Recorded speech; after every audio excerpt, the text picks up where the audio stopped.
Assalamualaikum warahmatullahi wabarakatuh. Perkenalkan, nama saya Rizka Tatik Alintia dari Prodi Pendidikan Agama Islam semester 4. Di sini saya akan menjelaskan materi dari buku yang saya ambil dengan profil buku, yaitu judul buku Pendidikan Agama Islam dan Budi Pekerti, yang ditulis oleh Rohmat Sozin Untaro dengan jumlah halaman 354 halaman, yang diterbitkan pada tahun 2022, diterbitkan di Pusat Badan Standar Kurikulum dan Asesmen Pendidikan Kementerian Pendidikan, Kebudayaan, Riset dan Teknologi Kompleks, Kemendikbud, Jalan RS Fatmawati, Cipete, Jakarta Selatan. Lalu selanjutnya adalah materi yang akan saya ambil, yaitu bab 4 yang berjudul tentang kewarisan dan kearifan dalam Islam. Sebelum membahas lebih lanjut, izinkan saya untuk menyebutkan profil bab 4 tersebut. Profil bab terletak pada halaman 103 sampai 163 dalam buku Pendidikan Agama Islam dan Budi Pekerti tingkat SMA, SMK, MA, kelas 12, dengan tujuan pembelajaran: 1. Menjelaskan pengertian hukum kewarisan dalam Islam. 2. Menjelaskan ketentuan hukum warisan Islam. 3. Mengidentifikasi golongan ahli waris. 4. Mengidentifikasi pembagian warisan.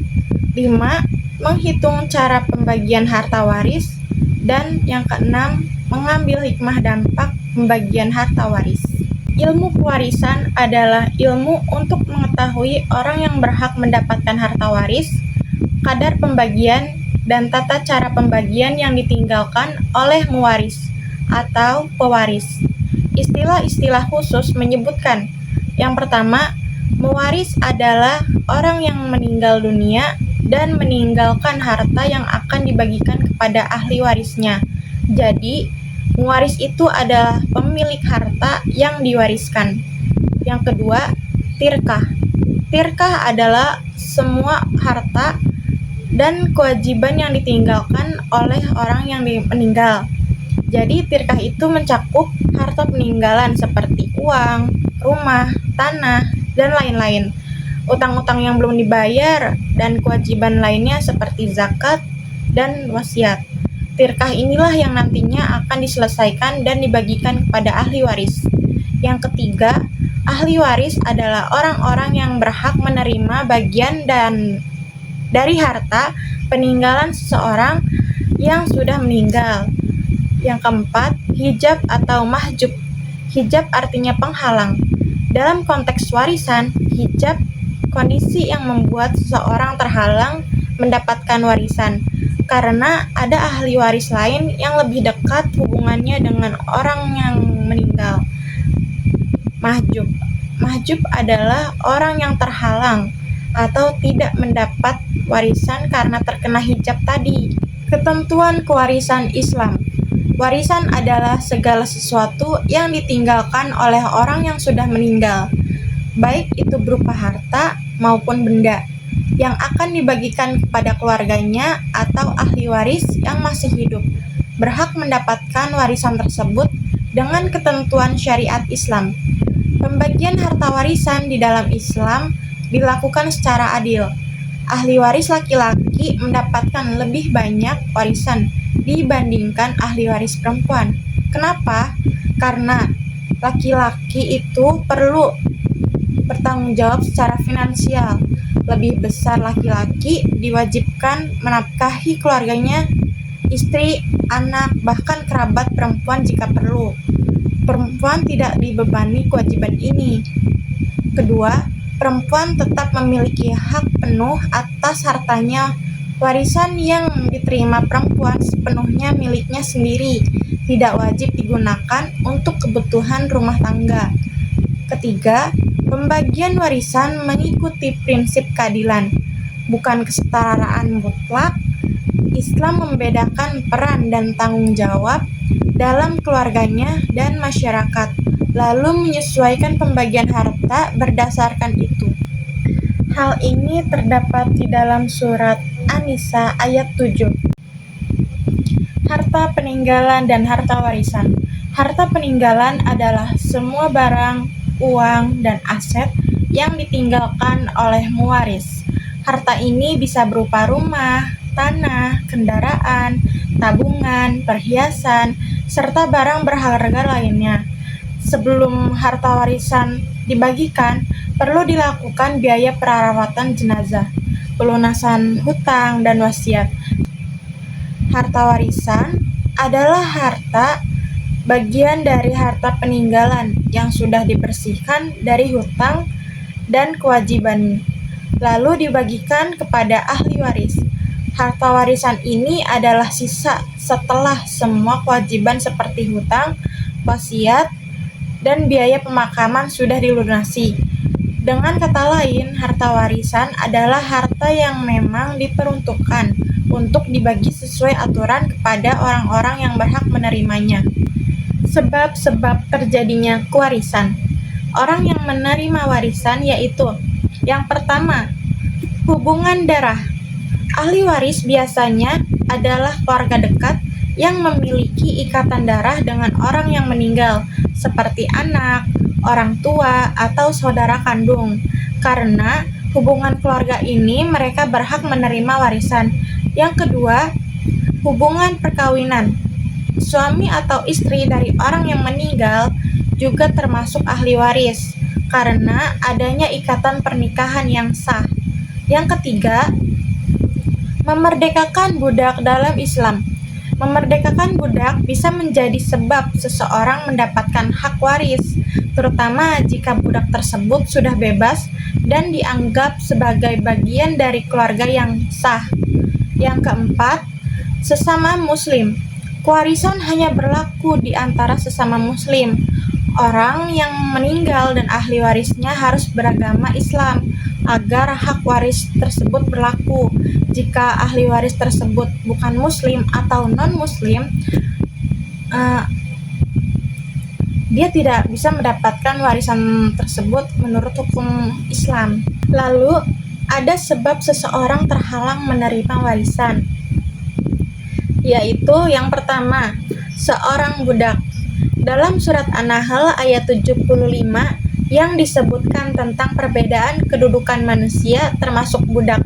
Dalam hukum waris Islam, budak tidak termasuk ahli waris dan tidak berhak mendapatkan warisan karena statusnya sebagai hamba sahaya. Yang kedua, seorang pembunuh.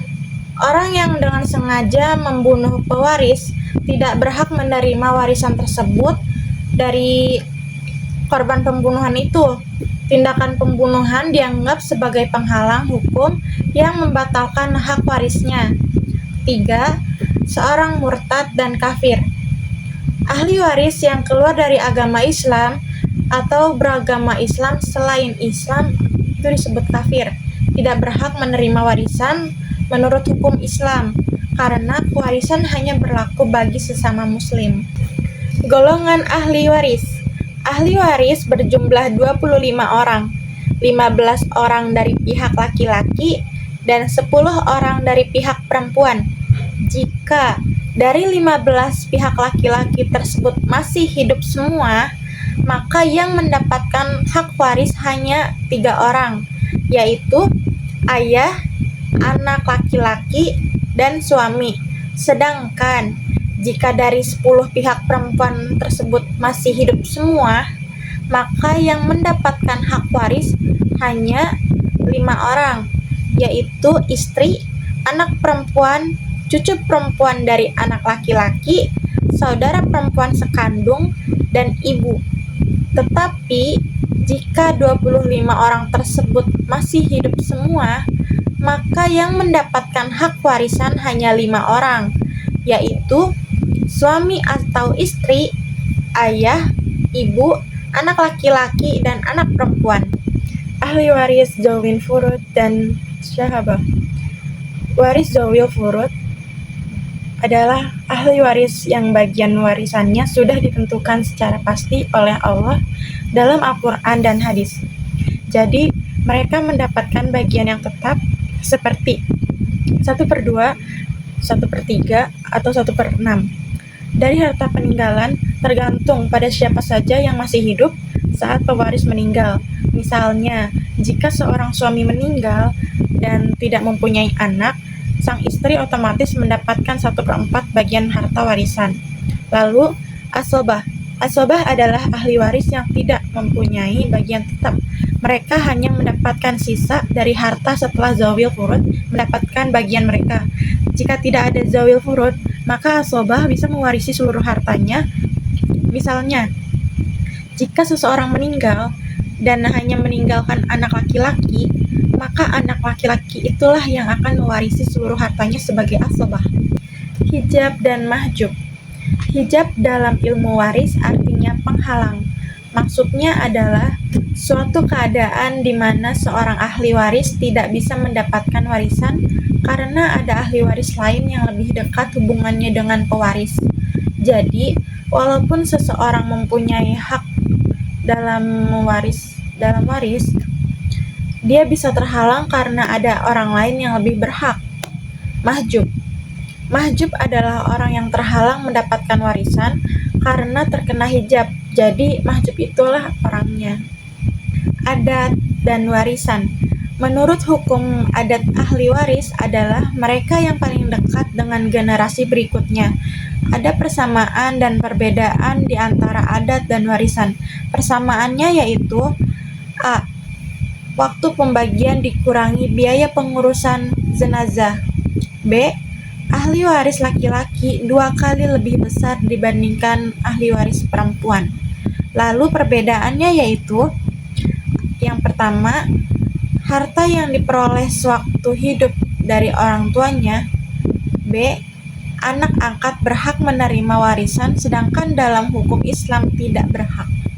Dari bab yang telah saya jelaskan tadi, terdapat kelebihan dan kelemahannya. Untuk kelebihannya adalah yang pertama, mampu memperkenalkan konsep hukum waris Islam secara aplikatif dan relevan dengan realitas kehidupan masyarakat. 2. Pembahasan mengenai faraid atau pembagian warisan menurut syariat Islam disampaikan dengan cukup jelas, serta dilandasi oleh ayat-ayat Al-Quran dan hadis yang memperkuat pemahaman peserta didik terhadap landasan hukumnya. Ini penting karena persoalan warisan ini seringkali menjadi sumber konflik dalam kehidupan keluarga. Dan melalui materi ini, siswa diajak untuk memahami keadilan Islam dalam membagi harta warisan secara adil. Dan untuk kelemahannya adalah yang pertama, tidak dijelaskan secara rinci bagaimana perhitungan bagian seperti dari dua masing-masing ahli waris, padahal bagian-bagian 1/2, 1/3, dan 1/8 dalam praktiknya membutuhkan pemahaman matematika dasar yang cukup kuat. Yang kedua, kurangnya contoh kasus konkret dan faktual. 3. Bahasa yang digunakan saat membahas kearifan Islam cenderung filosofis. Solusinya adalah guru bisa memberikan contoh nyata dalam pembagian warisan supaya siswa tidak hanya memahami teori saja, tetapi juga tahu cara menerapkannya. Perhitungan warisan juga bisa dijelaskan dengan cara yang lebih sederhana dan disertai latihan soal agar tidak membingungkan.